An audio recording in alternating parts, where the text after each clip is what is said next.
I want to share with you what I feel like has been the biggest life-changing lesson that I've learned in the last year.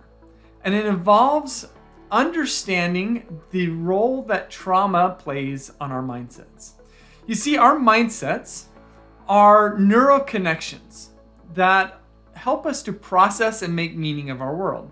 In fact, they're the dominant way in which we process and make meaning.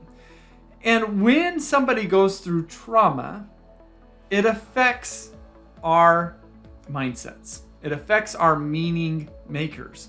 And the more and more that I understand this, I feel like the more sympathetic and even empathetic that I become.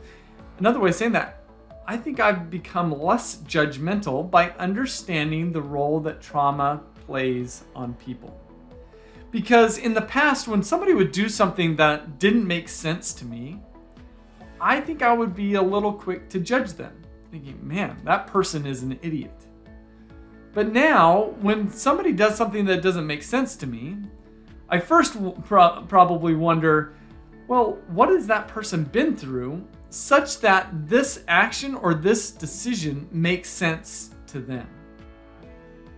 And I probably should wonder this first, is what have I been through such that that doesn't make sense to me?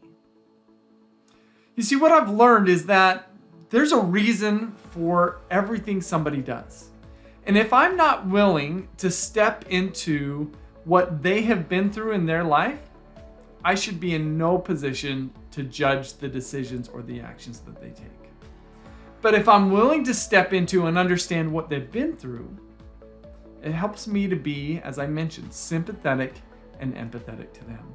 And so understanding this connection between trauma and mindsets, I feel like has helped me to become more of my ideal self, more of the person that I want to be, and more of the positive influence that I desire to have on the world. So I hope this little nugget helps you to think about what people have been through and how that affects the decisions and the actions that they take now. And if there's something that doesn't make sense to you, is it because of something that they have been through in their life that you don't fully understand or appreciate? I hope that helps. Thanks for joining me.